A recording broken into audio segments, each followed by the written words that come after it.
The richest person you know almost never talks about money. Think about that for a second.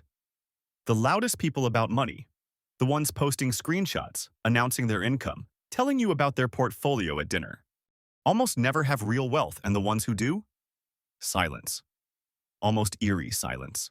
That's not a coincidence. That's a strategy. And by the end of this, you're going to understand something that most people spend their entire lives missing. Why the silence of wealthy people isn't modesty. It isn't shyness. It's one of the most deliberate, powerful moves in the entire game of building wealth. I'll show you exactly how it works. But first, I need to tell you about a guy named Marcus. Marcus was a 31-year-old software engineer in Austin. Smart guy, six-figure salary. And every single time his income went up, a raise, a bonus, a freelance win, he told people, not bragging exactly, just sharing. His friends knew his salary.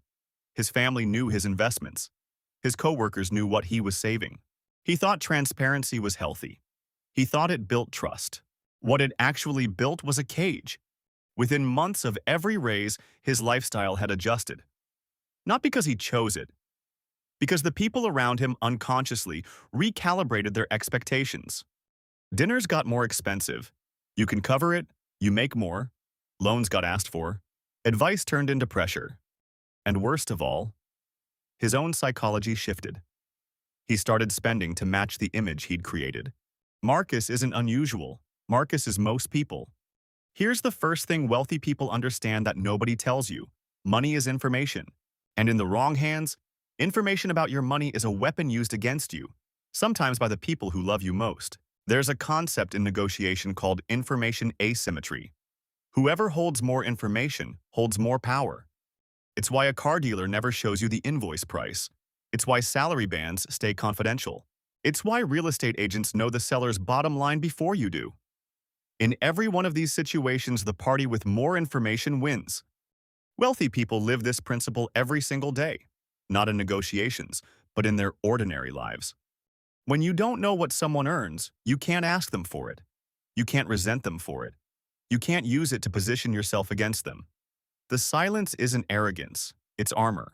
Thomas Stanley spent decades studying the actual habits of American millionaires for his research that became The Millionaire Next Door.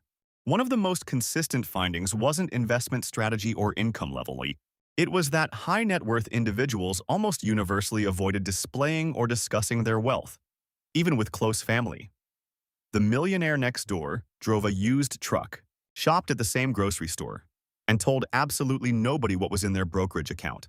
But here's what I haven't told you yet. The silence strategy goes even deeper than protection. There's a second layer to this that changes everything. Picture two people starting businesses at the same time. Same city, same industry, same capital. One of them posts every milestone, the revenue hit, the new client, the viral product. The other one says nothing. Heads down. Building. 12 months later, the loud one has more followers, more engagement, more attention. The quiet one has more money. This isn't theory. This is a pattern you can watch play out in almost every industry if you pay attention. The people who talk about what they're building, before it's built, spend psychological energy that belongs to the actual building.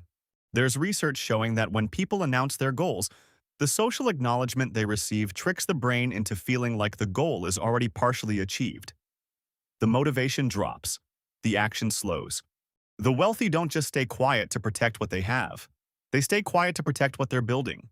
Silence is fuel. Now here's where it gets uncomfortable, because this applies to something most people do every single day without realizing it. Have you ever mentioned your salary at a job you were about to leave? Told a family member how much your house cost? Dropped your income into casual conversation because it felt like just information? Every time you do that, you're giving someone else the map to your financial psychology. They now know what you think you're worth, what you think is possible, what your ceiling looks like in your own mind. And people, even good people, even people who love you, will unconsciously hold you to that ceiling. Will structure their asks, their expectations, their relationship with you around that number. The most dangerous financial conversations you'll ever have are the casual ones. A 44-year-old woman in Atlanta built a cleaning business from one client to 43 over 8 years. She never posted revenue numbers, never talked about her income at church, never let her family know when she crossed six figures. To everyone around her, she was just doing okay. Modest car, regular neighborhood. What nobody knew was that Sandra had quietly paid off her house, maxed out 2 retirement accounts, and had 18 months of expenses sitting in a high-yield savings account. She wasn't hiding out of shame. She was hiding because she'd watched her cousin get bled dry by expectation, obligation, and the slow erosion of boundaries that comes when people know exactly what you have. Sandra understood something Marcus didn't. The goal isn't to look wealthy. The goal is to be wealthy. And those two things are almost always in direct conflict. Here's the reframe that ties all of this together. Most of us grew up in a culture that treats money talk as either a status signal or a taboo. You either show it off or you don't discuss it at all out of some vague politeness. But wealthy people operate on a third frequency entirely, one where money is treated like a private business. You don't announce your business strategy to your competitors. You don't tell your suppliers what your margins are. You don't give away the information that gives you leverage. Your financial life is a business. And the most dangerous thing you can do to a business is make it completely transparent to everyone around you. The silence isn't cold. It isn't dishonest. It isn't something to feel guilty about. It's the most grown-up financial decision you can make. Start small if this feels foreign. Stop referencing income in casual conversation. Stop announcing financial wins before they're real. Stop letting your number, your salary, your savings, your side income become part of how people understand you. Because here's what happens when you go quiet. The people in your life stop relating to you through your money. They start relating to you through your character, your time, your presence, and you stop spending to maintain an image that never needed to exist in the first place. Marcus eventually figured this out. 3 years after the lesson cost him more than he cares to count. He stopped sharing, stopped signaling, started building in silence. He's not rich yet, but for the first time, he's moving in the right direction. Silence isn't the finish line, but for most people, it's the starting line. If this shifted something for you, the next video is already waiting.